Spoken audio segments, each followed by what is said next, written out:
तुझ्याशी बोलायचं होतं. बोल ना. मी खूप विचार केला. तू जे कन्फेस केलंयस ते कदाचित खरं असेल असं वाटतंय मला. अथर्व, मी तुझ्याशी का खोटं बोलेन?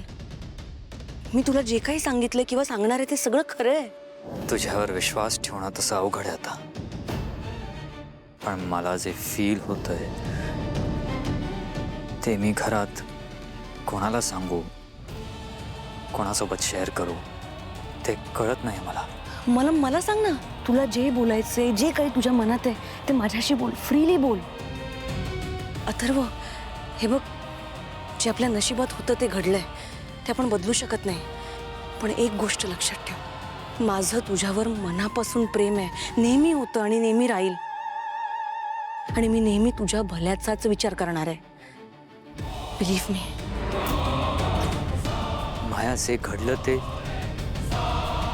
माझ्याही हातात नव्हतं. पण तू जे म्हणते ते खरं असेल तर मला भीती वाटते की पुढे कसं होईल. जर हा सगळा खरंच मीराचा प्लॅन असेल माझ्या आईला अडकवण्यासाठी तर आय नो हे सगळं तुला आता एक्सेप्ट करणं खूप कठीण आहे, खूप कन्फ्युजिंग आहे हे सगळं. I can understand. पण अथर्व, एक गोष्ट लक्षात ठेव, मी तुझ्यासोबत कायम आहे. माझं खूप प्रेम आहे तुझ्यावर. कदाचित आत्ता आपण दोघांनी एकत्र यावं हेच आपल्या डेस्टिनीला हवंय.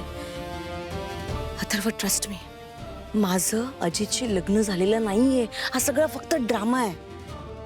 आणि मुद्दा राहिला मीराचा. तू बघू शकतोस की ज्या दिवसापासून ती या घरात आली आहे त्या दिवसापासून सगळ्यांसाठी तिने प्रॉब्लेम्स क्रिएट केले. कोणी खुश नाही या घरात.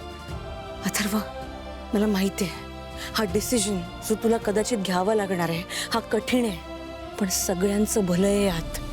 ट्रस्ट मी, ज्या दिवशी आपण मीराला या घराबाहेर काढू त्या दिवसापासून सगळेजण पुन्हा सुखाने नांदतील. Everybody will be happy. सगळं आपोआप नीट होईल. आणि आत्तासाठी आपल्याकडे हाच एक ऑप्शन आहे की आपल्याला मीराला घराबाहेर काढायचंय, सगळ्यांच्या भल्यासाठी. Trust me.